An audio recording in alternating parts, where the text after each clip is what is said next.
아니, 일본인을 우리 집에 들인다고. 너 지금 제정신이야? 어디 죽는 꼴 보고 싶어? 할아버지 지금이 어느 땐데 아직도 그러세요? 여기 일제강점기 때 고초를 겪은 할아버지와 그 내막을 모르던 손녀딸이 있습니다. 손녀딸은 할아버지에게 일본인 친구를 소개시켜 주려고 집에 데려오려다 말다툼이 일어났다고 하는데요. 과연 어떤 일이 있었던 것일까요? 안녕하세요. 저는 한국인 38세 여자인 주연입니다. 저와 친구들의 신상을 밝히기가 그래서 가명으로 쓰겠습니다. 보통 해외 사연을 많이 소개해 주시던데 한국인의 사연이 구독자님들에게 즐겁게 들릴지 잘 모르겠네요. 저는 한국에서 직장을 다니고 있습니다. 작년 이맘때쯤 회사에서 출장이 있어서 일본을 가야만 했습니다. 출장을 가서 저는 일본의 제휴업체 직원들과 3박 4일간 함께하는 연수를 받았고 그들과 교류했습니다. 제 나이 또래 일본인 여성인 분코와 빠른 시간에 친해져 그녀는 저에게 그 지역의 맛집과 관광지 등을 소개해 주었고 같이 다니기도 했습니다. 저는 그녀의 친절함이 너무 고마워 계속해서 연락을 하고 지냈고 한국에 와서도 간간히 연락을 유지하며 지냈습니다. 그녀는 가을쯤 한국에 놀러 가고 싶다고 연락해 왔습니다. 그래서 제가 내가 그랬던 것처럼 나도 한국을 구경시켜 주겠으니 놀러 오라고 흔쾌히 이야기했고 일본과 한국의 거리는 그리 멀지 않았기에 그녀는 주말을 이용해서 2박 3일간 한국을 왔습니다. 저는 반가운 오랜 친구를 만나듯 그녀와 재회를 했고 그녀는 한국 여행을 끝낸 후 한국이라는 나라가 너무 좋고 직접 와서 보니 훨씬 더 멋지다며 감탄했습니다. 그렇게 그녀와 저의 인연이 1년 동안 지속되었습니다. 저는 일본인들의 친절함을 잘 알고 있었기에 아무리 친구라고 하더라도 일본과 한국 간의 미묘한 입장 차이에 대해 이야기 나누는 것은 너무 조심스러웠습니다. 그러나 그녀가 다음 한국 여행을 계획하며 울릉도, 독도 여행에 대해 물어보길래 독도가 뭔지 아냐는 대화가 오갔습니다. 사실은 독도가 한국 땅인데 일본에서는 다케시마라고 이야기한다며 한국에서는 이것이 아주 민감한 문제이기 때문에 일본인인 너와 이야기 나누는 것이 조심스럽다고 말해주었습니다. 그리고 기타 일제강점기 역사 등과 한국인들이 일본에 대해 적개심을 느끼는 부분이 있는데 한국 여행 중 혹여나 그런 시선을 받더라도 이해하라고 했습니다. 그녀는 그 이야기에 대해 깜짝 놀라며 자신은 그런 것에 대해서는 잘 몰랐다고 말했습니다. 저는 한동안 유명 강사의 역사 이야기에 빠져 살았던 적이 있었기에 일본인이 우리의 아픈 역사와 과거에 대해서 잘 모르고 있다는 사실이 참 씁쓸했지만 그녀는 좋은 친구였기에 더 이야기하지 않으려고 했습니다. 그런데 그녀는 그 대화가 오간 뒤 한겨울쯤 뒤 한국인들이 일본인을 왜 싫어하는지 알게 되었다. 일본에서는 그런 교육을 받은 적이 없었기 때문에 알아보는 것이 힘들었고 너의 말이 맞는지 의심스럽기도 했다. 그렇지만 너같이 좋은 사람이 하는 말이기에 나는 진실을 알고 싶었다. 여전히 일본에서는 그것을 인정하지 않는 사람이 많지만 사실을 알려야 한다며 인정하는 교수도 있더라. 나는 일본이 한국에 어떤 일을 가하였는지 제대로 알고 싶었다. 그리고 사실을 알게 되면서 충격을 받았다고 말했습니다. 그녀는 그러면 너의 할아버지 때쯤에는 일제강점기를 겪은 분들도 있겠다며 마음 아파했습니다. 저는 그녀가 그렇게 말해주는 것이 너무 고맙고 내가 사람을 잘 본 것이 맞구나 싶은 마음이 들어서 너 하나의 일본인이라도 그렇게 말해주니 고맙다고 말해주었습니다. 그녀는 다음 한국 여행 때는 역사적인 관광지들을 가보고 싶다고 했습니다. 그녀는 저와 함께 독립기념관, 서대문형무소 등을 둘러보았습니다. 그녀는 한동안 말이 없었습니다. 그녀가 나중에 말하기로는 충격을 받아서 말이 적어진 것도 있고 그런 장소에 일본인인 내가 일본어를 쓰면서 구경하고 있으면 사람들의 시선을 전부 받을 것 같아서 두려웠다고 말했습니다. 그날 밤 그녀는 서울의 한 호텔에서 저와 함께 밤을 보내며 저의 이야기를 들어주었습니다. 그 이야기는 이렇습니다. 저의 할아버지는 경상남도 분입니다. 할아버지는 워낙 꼬장꼬장한 분이고 손녀인 저에게도 정을 주는 법이 없어 저는 할아버지를 무서워했습니다. 그런 할아버지가 한평생 아끼며 농사일하며 사시다 80세쯤에 돌아가셨습니다. 할아버지는 돌아가시기 전 중풍에 걸리시면서 치매가 함께 왔습니다. 치매가 걸린 할아버지를 저희 어머니가 맏며느리라는 이유로 집으로 모시고 와 병원을 오가시며 돌보셨는데 할아버지는 나중에는 병원의 치료를 못 믿겠다며 난동을 피우셔서 결국 마지막 한개월쯤은 저희 집에서 함께 사셨습니다. 저는 할아버지가 치매에 걸리셔서 보이는 꿈을 꾸는 듯한 눈동자가 무서워서 살갑게 다가가 이야기 나눠드리지도 못했습니다. 그렇지만 워낙 착하기로 소문난 휴부였던 저희 어머니는 할아버지가 치매에 걸리셔서 난폭해지기도 하시는 모습까지 감내하시며 정성스레 돌보셨습니다. 결국 마지막에 건강 상태가 더 나빠지셔서 병원에 다시 입원을 하셨는데 할아버지는 며칠 입원 치료를 받다 시골집에 가봐야 한다고 하도 주장하셔서 시골집으로 모시고 갔다고 합니다. 시골집으로 가신 할아버지는 누가 볼세라 몰래 장롱한 구석에서 통장을 꺼내셨고 그 통장을 우리 어머니 손에 꼭 쥐어주시며 며느아 고맙다라는 말을 생전 처음 엄마에게 전하셨다고 합니다. 엄마가 펼쳐본 그 통장에는 고작 300만 원이라는 돈이 들어있었습니다. 그렇지만 엄마는 그 300만 원을 꾸깃꾸깃 모았을 시아버지의 마음과 그것을 본인이 아니면 못 찾을 거라는 생각에 기어코 시골집으로 가셔서 그걸 찾아 엄마에게 주신 마음이 너무 감동적이셨다고 했습니다. 통장을 엄마에게 건네준 그날 밤 할아버지는 행복한 얼굴로 눈을 감으셨습니다. 이른 아침에 할아버지 밥상을 챙겨 안방으로 들어간 엄마는 할아버지가 장 편안한 표정으로 잠들듯이 누워 계셨다고 했습니다. 할아버지는 자신의 마지막을 직감했던 걸까요? 마지막을 본인이 평생 사신 집에서 하고 싶으셨던 걸까요? 며느리에게 애정어린 말 한 번 건넨 적 없던 할아버지는 그렇게 마지막으로 며느리에게 꽁꽁 숨겨둔 통장을 전해주고 가셨습니다. 엄마는 할아버지의 장례식에서 많이들 우셨습니다. 아버지도 많이 우셨지만 엄마도 참 많이 우셨습니다. 엄마는 할아버지가 돌아가신 뒤 저에게 놀라운 이야기를 하셨습니다. 할아버지가 치매에 걸리셨을 때 병원에서 휠체어를 밀고 산책을 나가면 잠시 여기 세워봐라라고 하셨다고 합니다. 약간 언덕진 길 위에 멈춰 앉으신 할아버지는 내려다 보이는 병원과 아파트들의 전경 대신 다른 것이 보이셨나 봅니다. 야야 저 보이나 저기가 내가 일본에 끌려가서 일했던 그 광산이다. 내 엄마가 놀란 목소리로 되물었지만 할아버지의 눈에는 당신이 20살쯤 되었을 무렵 그때 눈에 담으신 일본의 풍경이 그대로 재현되신 듯 계속 말을 이어가셨습니다. 저기에 내 진짜 고생했는데 그놈의 나쁜 놈들이 어찌나 계속 일을 시키는지 알 수 없는 말을 계속해서 하던 할아버지의 이야기를 엄마는 들으며 생각하셨다고 합니다. 얼마나 고단하셨으면 얼마나 힘드셨으면 60년도 더 지난 이야기를 지금 현재 겪으시는 것처럼 생생하게 기억하실까? 심지어 치매에 걸린 지금도 이렇게 생생하게 엄마는 할아버지의 그 이야기를 그래서 계속 들어주었다고 합니다. 모든 대화가 다 기억나지는 않지만 대충 할아버지는 그런 젊은 시절을 보냈다고 합니다. 20살쯤 일본에 강제징용되어 어떤 배를 타고 실려갔다고 합니다. 거기서 끝이 날 줄 모르는 고단한 강제 노역이 계속해서 이루어졌고 오직 삶에 대한 의지만 남아있을 즈음 할아버지는 다시 한국으로 돌아가는 배에 태워졌다고 했습니다. 한국으로 돌아가는 배에서 일본인들이 밥을 나누어 주었는데 할아버지는 그 밥을 절대 안 드셨다고 합니다. 배에서 한국인들 사이에 이런 소문이 돌았기 때문입니다. 일본 놈들이 주는 밥 먹고 죽은 사람이 한둘이 아니랍니다. 저 밥에 독을 타서 한국인들을 다 죽게 만들고 수채는 바다에 던져버린다고 하니 절대 먹으면 안 돼요.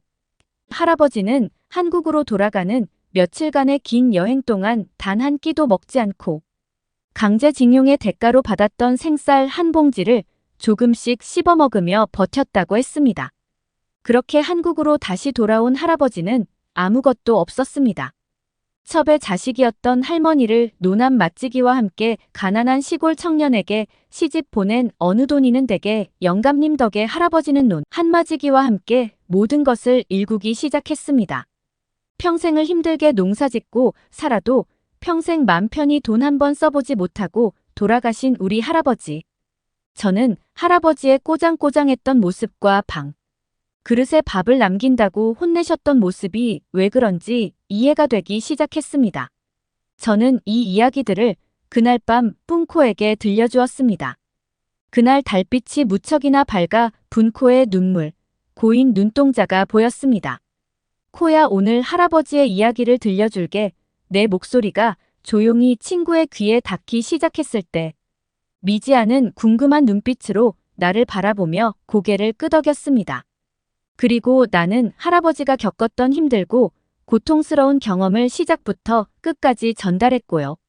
분코는 조용히 듣고 있었지만 눈물이 흘러나왔습니다. 그녀의 눈동자 속에서 나타나는 감정이 자신의 나라를 대신하는 진심 어린 사과의 표현이었습니다. 우리는 그 감동적인 순간 공통의 이해와 사랑으로 연결된 것을 느꼈습니다. 그리고 그때 우리 사이에는 언어나 역사적인 배경을 넘어서는 더 깊은 우정의 연결이 형성되었어요. 주연아, 나는 내게 미안해. 나의 조국의 과거로 인해 상처를 받은 사람들이 있다는 사실을 알아서. 분코의 목소리가 미안함과 사과의 마음으로 가득했습니다. 나는 그녀를 단호하게 돌아보았습니다. 분코야, 이건 너의 과거가 아니야. 하지만 너는 내 나라의 그 과거를 받아들이고 미래를 향해 나아가는 사람이라는 걸 나는 알아. 그리고 우리의 우정은 그 어떤 역사보다 강하다고 믿어. 그 순간 우리는 서로에게 고개를 끄덕이며 웃음을 나누었습니다. 우리의 이야기는 더 이상 과거의 무게에 얽매이지 않았고 새로운 시작과 함께 우리의 우정은 더욱 깊어져 가고 있습니다. 할아버지가 돌아가신 건 20년 전의 이야기지만 저는 그분들의 자식의 자식들이 그 이야기를 듣고 자라는 한 아직 우리의 상처는 아물지 않았다고 생각해요. 오늘 저의 이야기를 들어주시는 분들 모두 감사합니다. 한국이 세계화가 되어 나가면서 점점 감출 수 있는 비밀은 없는 듯합니다. 모든 나라가 과거의 과거를 인정하고 더 멋진 미래를 향해 협력할 수 있는 관계가 되길 바랍니다. 여러분은 어떤 순간에 우리나라가 치안이 좋고 안전한 나라라고 느끼시나요?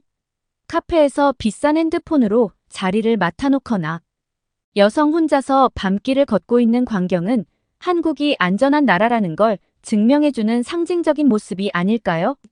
가족과 함께 한국에 방문했던 것을 계기로 그녀는 부모님 없이 남동생과 함께 한국 여행을 해봤다고 하는데요. 다른 나라였다면 절대로 불가능할 것 같은 그녀의 도전은 과연 어떻게 됐을까요? 함께 살펴보겠습니다. 뉴질랜드인이 커뮤니티에 작성한 사연입니다. 안녕하세요. 제 이름은 메리이며 뉴질랜드의 명문대를 다니는 중입니다. 제게는 고등학생인 남동생과 아직 5살밖에 안 된 여동생이 있어요. 그리고 이런 제게는 다른 또래들이 별로 해보지 않은 독특한 경험을 한 적이 있답니다. 그것은 바로 4년 전 중학생이었을 때 남동생과 단둘이 한국을 여행했던 경험이에요. 중학생이 부모님 없이 외국을 여행하는 것은 정말 드문 일이잖아요. 사실 저희 부모님은 원래 여행을 좋아했었습니다.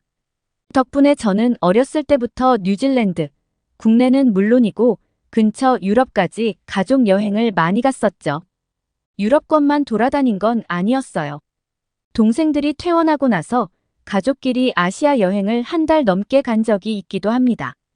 태국이나 베트남, 중국, 일본을 포함해서 한국도 방문한 경험이 있었죠. 어느 나라든 매우 흥미롭고 즐거웠지만 무엇보다 제가 가장 좋아했던 나라는 단언코 한국이었죠. 여러 나라를 여행해 본 결과 사실 사람이 북적이는 관광지를 조금이라도 벗어나면 매우 위험한 풍경이 펼쳐지는 경우가 많잖아요.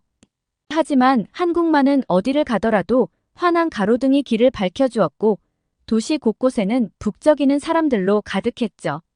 그래서 안심하고 늦은 시간까지 관광을 즐길 수 있었어요. 게다가 한국인들은 매우 친절해서 어디를 가더라도 외국인인 우리를 따뜻하게 맞아주었어요. 모르는 사람에게도 그렇게 친절함을 베풀 수 있다는 점이 흥미롭고 감동적이었죠. 동생들이 태어나고 나서는 부모님께서 우리를 데리고 떠나는 여행은 매번 쉽게 지치는 일이 많았는데 한국에 있을 때는 굉장히 편안해서 관광을 즐길 수 있었다고 하셨었어요. 그도 그럴 것이 대중교통에서 동생들을 데리고 있으면 어르신들이 저와 동생들을 돌봐준다든지 칭얼거리면 달래주셨던 기억이 있거든요. 그런데 저는 이러한 한국인들의 다정함도 좋았지만 무엇보다도 한국의 음식이 정말 맛있었던 기억이 납니다. 참고로 전 태어나서 양념치킨이라는 것을 먹어본 적이 없었어요. 도대체 어떤 맛일지 전혀 상상도 못했죠. 솔직히 그래봤자 그저 평범한 요리라고 생각했습니다. 오죽하면 처음에는 튀긴 닭을 먹자는 부모님의 말에 전혀 기대를 하지 않고 실망할 정도였어요. 뭐랄까 흔한 요리라고 생각했거든요. 다른 나라를 여행하면 그 나라의 음식을 먹어야 맞는 건데 왜 뉴질랜드에서나 먹던 걸 또 먹자고 하는지 이해하지 못했었죠. 그런데 냄새를 맡자마자 신기하게도 그 맛이 정말 궁금해지더라고요. 그리고 실제 한 입을 먹었을 땐 정말이지 너무 맛있어서 깜짝 놀랄 정도였어요. 혼자서 한 마리를 다 먹어서 부모님이 놀랐다고 하셨던 이야기가 생각이 나는군요. 한국에는 어떻게 이런 음식이 있는 건지 저도 감동했었답니다. 왜인지 이건 매일 먹어도 질리지 않을 것 같았달까요? 그 밖에도 전 한국의 모든 것이 너무 좋았습니다. 오죽하면 공항에서 한국을 떠나갈 때는 먼 미래의 한국에서 살아가는 제 모습을 상상해 봤을 정도였을까요?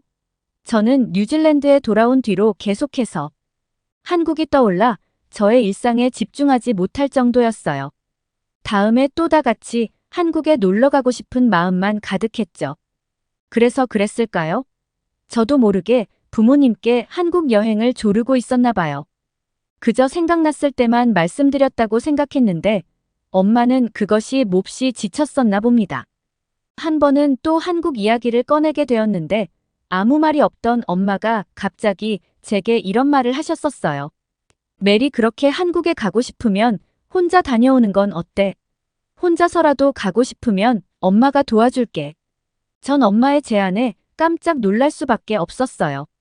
중학생인 제가 외국 여행에 혼자 간다는 건 전혀 상상해보지 않은 일이었으니까요. 하지만 불가능할 거라는 생각이 들지는 않았어요. 소파에 앉아서 옆에서 듣고 계시던 아빠도 좋은 경험이 될 거라며 응원해 주셨고요.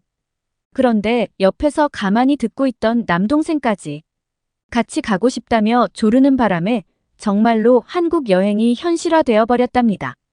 태어난 지 얼마 안 된 막내 동생은 당연히 부모님의 손에 맡겨졌고요. 그렇게 동생과 저의 한국 여행이 결정되고야 말았습니다. 그날 밤은 너무 갑작스러운 일이라 불안해서 도저히 잠을 이룰 수가 없었어요. 하지만 불안했던 건 그날 밤뿐이었죠. 사실은 그 누구보다 한국에 가고 싶어 했으니까요. 한국으로 떠나기 전까지 남은 날짜만 못 빠져라 기다렸던 기억이 나네요. 출발 당일에는 온 가족이 우리 두 사람을 공항으로 배웅하러 나와주었습니다. 심지어 엄마는 눈물을 흘리며 저를 끌어안으셨죠. 사실은 엄마의 제안 때문에 시작된 한국 여행이었지만 역시 엄마도 불안한 마음이셨던 것 같아요. 하지만 그때 어머니께 말씀드리고 싶어요. 한국에는 좋은 사람들이 넘쳐나기 때문에 걱정할 필요가 전혀 없으시다고 말이에요. 일단 공항이나 기내에서는 직원이나 승무원들이 친절해서 불안하지 않고 편하게 지낼 수 있었어요. 하지만 실은 인천공항에 도착한 후에 입국 수속이나 짐을 찾는 것에 대해 여러 가지 걱정을 하고 있었습니다. 그런 것들은 항상 부모님이 해주셨던 것들이니까요. 하지만 우리가 헤매자 직원들이 먼저 다가와 주더군요. 그들이 친절하게 안내해주고 도와준 덕분에 문제없이 한국에 발을 디딜 수 있었어요. 입국장으로 나오자 홈스테이 아저씨와 아주머니께서 동생과 저의 이름이 적힌 카드를 들고 서 계셨어요. 아마 어린아이들이다 보니 여기까지 마중 나와 주신 듯 했죠. 확실히 어른이 있으니까 한시름 놓을 수 있었어요. 공항에서 나와 숙소까지 향하는 중에는 2년 만에 드디어 한국에 돌아왔다는 사실에 흥분을 주체할 수 없었죠. 지난번 가족끼리 왔을 때는 계속 호텔에 숙박하고 있었기 때문에 한국인이 평소에 생활하고 있는 가정집에 들어가는 건 그게 처음이었어요. 그래서 현관에서 신발을 벗고 집에 들어갈 때부터 모든 것이 신세계였죠. 신발을 벗는 것이 처음엔 너무 낯설고 어색했지만 이후에는 너무 편하더라고요. 뉴질랜드에 와서 신발을 벗는 게 그리워질 정도로 말이에요. 침대에 누울 때도 신발 얼룩이 묻을지 걱정하지 않아도 되었고 무엇보다 바닥이 너무 따뜻해서 그걸 느낄 수 있다는 게 참 좋았어요.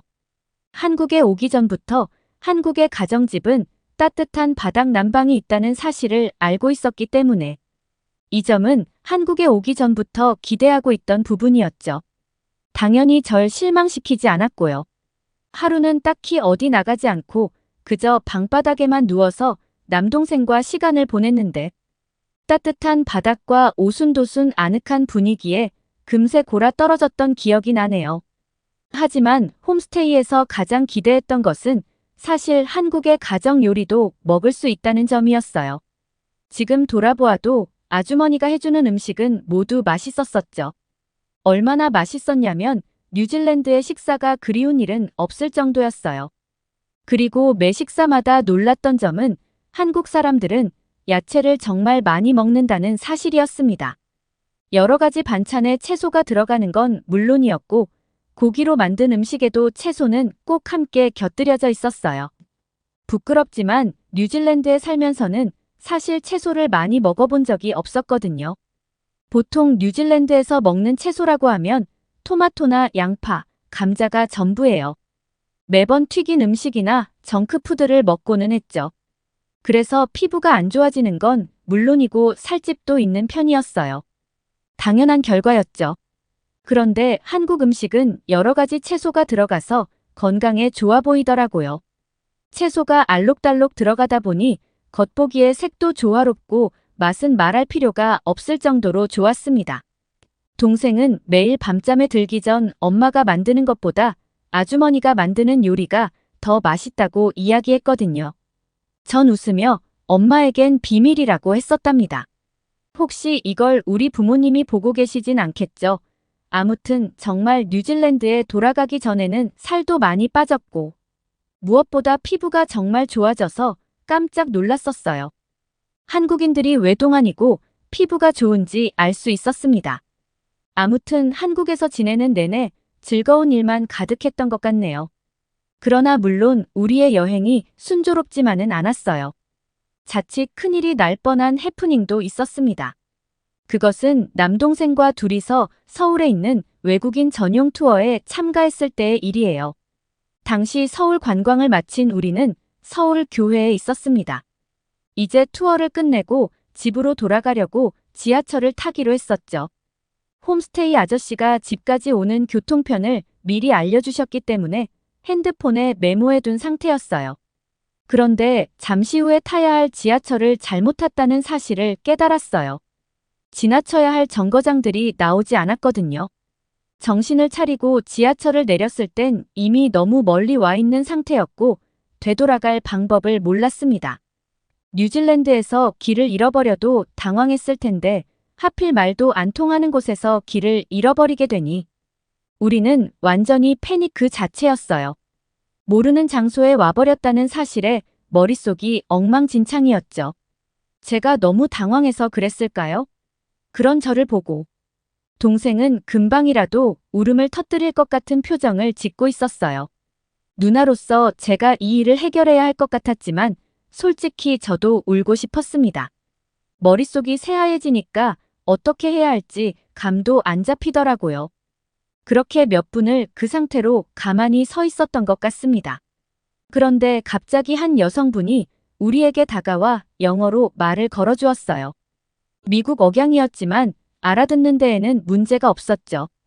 제가 지하철을 잘못 타서 돌아가는 방법을 모른다고 그녀에게 이야기하자 그녀는 웃으면서 울지 말라고 이야기해주며 자기와 같이 그 옆까지 함께 가자고 해주었어요. 그때 그녀는 마치 천사처럼 보이더군요. 저는 그녀를 처음 봤는데도 불구하고 그녀를 신뢰할 수 있었어요. 오히려 그녀가 없었으면 어땠을까 하고 상상해보면 지금도 아찔합니다. 그렇게 그녀는 저희를 위해 몇 정거장을 동행해 주었습니다. 심지어 개찰구까지 함께 따라 나오더니 저희에게 조심해서 돌아가라며 웃는 얼굴로 인사해주고 저희가 떠날 때까지 자리를 지켜주는 모습이었죠. 그리고 역 출구를 통해 나와서 홈스테이 아주머니를 만날 수 있었습니다. 저희가 늦게까지 돌아오지 않자 걱정이 돼서 나오셨다고 하더라고요. 지하철을 탄다는 이야기를 마지막으로 연락이 끊겼었거든요. 저희는 아주머니를 보자마자 둘 다 눈물을 터뜨렸죠. 그리고 집을 가는 동안 생각했습니다. 그녀 같은 한국인의 친절함이야말로 안전하고 살기 좋은 한국을 만들고 있구나라고 말이에요. 이 사건으로 저는 물론이고 동생 역시 더욱더 한국을 좋아하게 되었어요. 이것이 제가 경험한 소중한 한국의 친절함이랍니다. 한순간도 잊어버리고 싶지 않은 아주 소중하고 특별한 추억이죠. 모두에게 조금이라도 한국의 훌륭함과 한국에 대한 저의 생각이 전해졌으면 좋겠어요. 그때부터 전 열심히 한국어를 공부 중이고 능숙한 한국어와 함께 다시 한번 한국을 방문할 예정입니다. 그때는 한국인 친구를 사귀고 싶어요. 한국인들은 모두 친절하고 좋은 사람들이니까 제가 어떤 친구들을 사귀게 될지 너무 궁금하고 기대가 되네요. 그리고 그때가 된다면 서울뿐만 아니라 다른 도시도 다니면서 한국의 매력을 더 알고 싶습니다. 어떻게 보셨나요? 부모님의 동행 없이 한국을 여행했었던 뉴질랜드 중학생의 사연이었습니다. 이런 점을 보면 한국인들은 정말이지 따뜻한 마음을 갖고 있는 것 같은데요. 특히 아이들이나 노인 같은 약자들에게는 그 누구보다 자비로워지는 게 한국인들의 특성입니다. 한편 이 글에 달린 댓글을 보면 한국인의 따뜻함에 공감하는 것이 한두 명만이 아니었는데요. 과연 외국인들은 이 글을 읽고 어떤 반응을 보였을까요? 함께 살펴보겠습니다.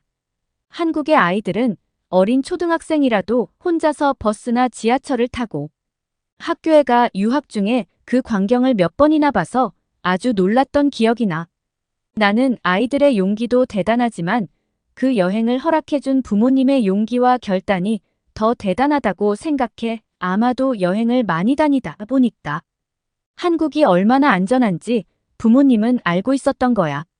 한국은 서울 말고도 아름다운 도시가 많이 있어. 다음 여행에는 서울뿐 아니라 다른 도시에도 갔으면 좋겠어. 어떻게 부모님이 아이들만 해외여행을 보낼 수 있어? 나는 아시아 여행은 중국과 홍콩밖에 가보지 않았는데. 도저히 믿을 수 없어 미안한데 중국 이야기는 하지 말아줄래? 중국이었으면 절대로 아이들만 보내는 일이 없었겠지. 홍콩도 마찬가지야. 어떻게 보셨나요? 기분 좋은 외국인들의 반응이었습니다.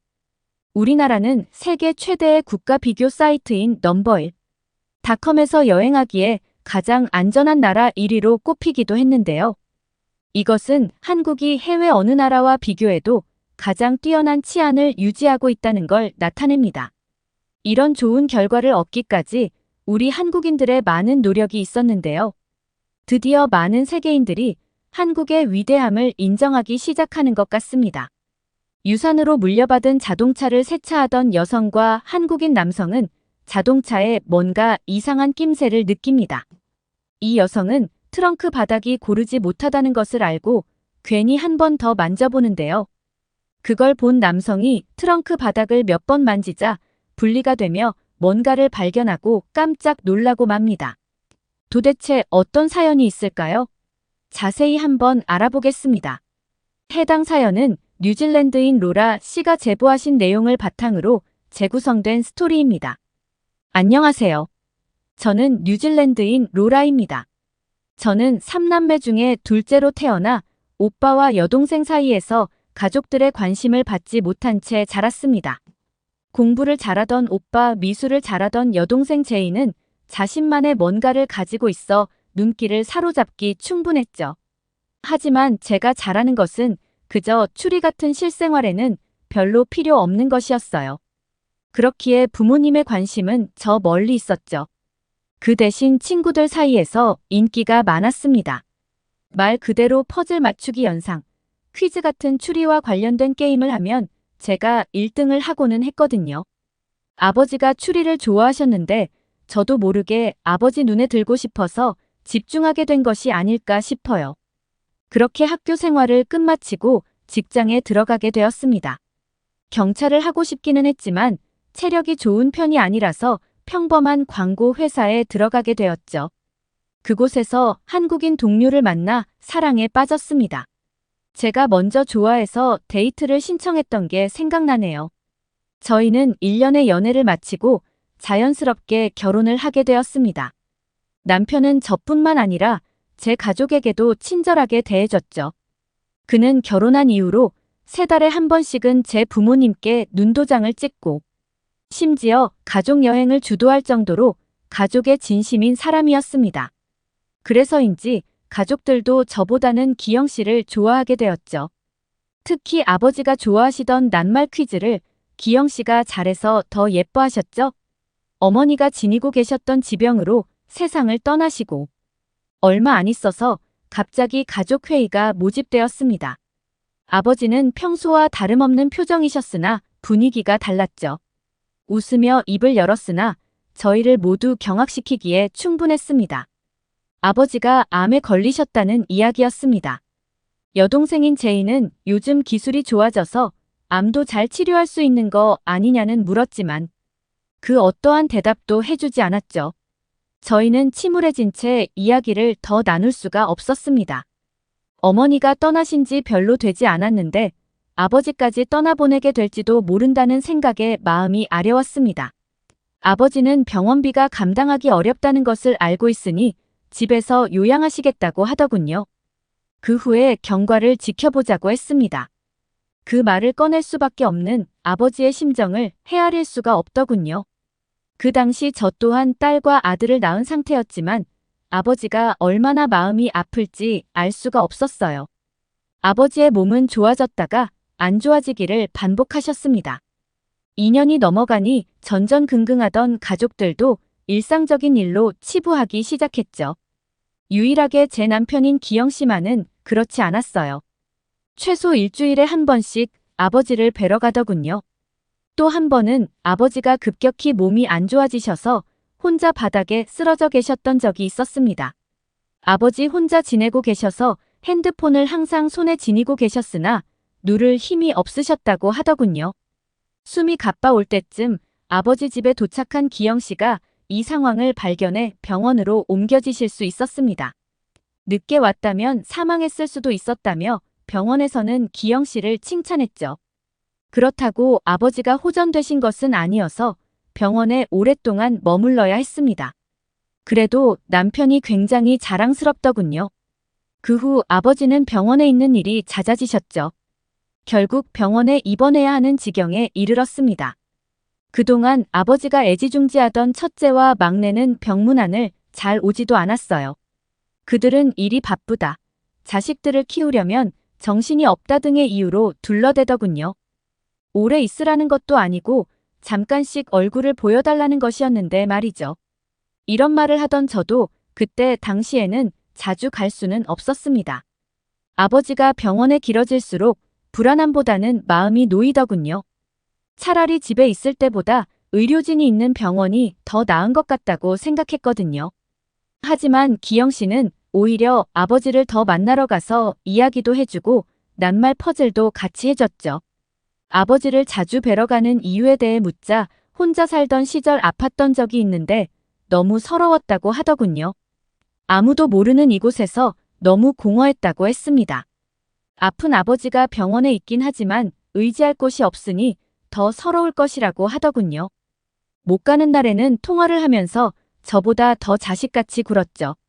남편은 한국의 시부모님께도 자주 연락을 드리고는 했는데 그렇게 잘하는 남편을 보니 어느 순간 저도 따라서 하게 되더라고요. 그렇게 저희는 근 5년 동안 아버지를 간호했습니다. 물론 남편이 거의 다 한 것이지만요. 호전될 줄 알았던 아버지는 체력이 약해지시면서 세상을 등지셨습니다. 그렇게 허망하게 떠나시고 나니 못해드린 것만 생각나더군요. 나중에서야 후회한다던 것을 그제야 느끼게 되었죠. 아버지의 장례가 정신없이 마무리되고 변호사 주변으로 저희가 둘러앉았습니다. 이름이 한 명씩 호명되며 어느 정도의 유산을 받게 되는 것인지 들리기 시작했죠. 아버지는 오빠에게 치과 6억을 남기셨더군요. 제인에게는 별장과 6억을 남기셨죠. 그리고 저에게는 1억과 고물이나 마찬가지인 클래식 자동차를 남겨주셨어요. 저뿐만 아니라 오빠와 제인도 어리둥절한 표정을 지었습니다. 다른 자식들에게는 건물을 줘놓고 저에게는 차를 남기다니 저는 실망스러운 표정을 짓지 않도록 노력했습니다. 어린 시절부터 이런 대우는 익숙했으니까요. 하지만 한편으로 남편의 이름으로 남긴 것이 있지 않을까 싶었으나 그런 것은 전혀 없더군요. 그렇게 남편이 아버지를 극진하게 모셨는데 아무것도 남는 것이 없는 듯하여 제가 다 민망하더군요. 다른 형제들도 아버지가 왜 그런지 모르겠다고 할 뿐. 자신의 몫에 만족하여 저희 가족에게 나눠줄 생각은 없어 보였습니다. 간호도 병원비도 낸 것이 바로 남편이었는데 이 정도의 대우라니 할 말이 없었습니다. 복잡미묘한 심정이었죠. 남편은 웃으면서 그래도 마지막 추억은 저희가 많이 쌓았다면서 아버지가 아끼시던 자동차를 준 것이 어디냐고 하더군요. 그 클래식 자동차는 아버지가 굉장히 아끼던 것이긴 했습니다. 새로운 자동차를 사도 그 자동차를 팔지 않으셨죠? 애지중지하시며 닿고 특별한 일이 있을 때마다 타고 나가셨어요. 그 자동차는 제가 태어난 기념으로 산 자동차였죠. 그냥 평범한 클래식 자동차였지만 수집가들에게는 인기가 있지 않을까 싶더군요. 막상 직접 눈으로 보니 오래된 자동차라서 자동차를 잘 알던 아버지가 아닌 이상 관리하는 것이 너무 힘들 것 같다는 생각이 들었습니다. 그렇기에 저는 파는 것이 어떠냐고 남편에게 말했지만 그래도 장인이 주신 것인데 어떻게 파냐면서 소중하게 간직할 것이라고 하더군요. 저는 아버지에 대한 남편의 애착이 생각나 그의 말에 따르기로 했습니다. 아무래도 그 차는 제가 아닌 남편에게 남긴 것이라고 생각했거든요. 남편은 자동차 수리에 대한 공부도 하면서 아버지가 주신 자동차를 점검하더군요. 하루는 날 잡고 차량 내부를 청소하는데 이상한 점을 발견했죠. 제가 트렁크 쪽을 청소하고 있었는데 트렁크 바닥이 고르지 못한 것을 알았습니다. 옛날 자동차라서 그런가 싶었지만 남편에게 이 사실을 알렸고 그는 정교하게 숨겨진 칸을 발견해냈습니다. 생각하지도 못했던 상황에 저와 남편은 어리둥절했죠. 그 안에는 작은 열쇠와 쪽지가 들어있었습니다. 쪽지는 살짝 빛 바른 느낌이었는데 펼쳐보니 아버지의 글씨체더군요. 내용은 열쇠를 가지고 유산 상속 변호사를 찾아가라는 말이었죠. 뜬금없이 변호사를 찾아가라니 누가 장난친 건가 싶기까지 했습니다. 하지만 아버지의 글씨체가 맞기 때문에 장난이라고 볼 수는 없더군요. 저는 그 열쇠가 무엇일까 고민했지만 짐작이 가지 않았죠. 집 열쇠라고 하기에는 너무 작았고 자물쇠 열쇠라기에는 컸습니다. 그렇게 다음날 저는 상속 변호사에게 연락을 넣었습니다. 변호사는 드디어 찾았냐는 말과 함께 웃으면서 다음날 사무실로 오라고 하더군요. 저는 남편에게 내일 회사를 쉬어야 할 것임을 알려주었죠. 아무래도 저 혼자 가서는 안 될 것 같았거든요. 그렇게 남편과 저는 손을 꼭 잡은 채 사무실로 향했습니다. 오랜만에 본 변호사는 항상 그러하듯이 인자한 미소를 짓더니 자신과 내려가자고 했습니다. 그러더니 자동차에 타라고 하시더군요. 이유를 알 수 없었던 저희는 그저 하라는 대로 할 수밖에 없었죠. 그렇게 자동차는 달리고 달려 어딘가에 멈췄습니다. 한 건물이었는데 저는 그 익숙한 곳을 알 수 있었죠. 은행이었습니다. 커다란 빌딩에서 은행의 마크만 눈에 들어오는데 변호사는 저희를 데리고 안으로 들어갔습니다. 변호사를 따라 응접실 같은 곳에 들어가게 되었습니다. 그곳에서 변호사는 저희에게 열쇠를 보여줄 수 있도록 했고, 은행 직원들은 웃으며 뭔가를 가져오시더군요. 수표 다발이더군요. 저희는 당황해서 변호사를 바라보았고, 그는 웃으면서 편지를 건네더군요. 저는 그 편지를 받아들고는 한 글자씩 읽어내려가기 시작했습니다. 편지에는 자신의 마음을 위로해준 기영 씨에 대한 언급들이 있었습니다. 그리고 저에게 많은 사랑을 주지 못했는데 잘 자라준 것에 대한 감사의 인사도 있더군요. 저와 남편은 편지를 다 읽고 나서야 이 모든 것이 아버지가 준비한 것이라는 것을 알 수 있었죠. 저희에게 남긴 유산은 오빠와 동생이 받을 것을 합친 것보다 많았습니다. 그동안에 병원비와 말동무를 해준 값이라고 적혀 있었죠. 그리고 한 장의 종이가 더 있었습니다. 그건 바로 어렸을 때 제가 처음 아버지와 같이 풀었던 낱말 퍼즐이더군요. 삐뚤삐뚤한 제 글씨와 아버지의 정갈한 글씨가 한데 어우러져 있었고 그중 한 단어에 아빠와 제 글씨가 겹쳐 있었습니다.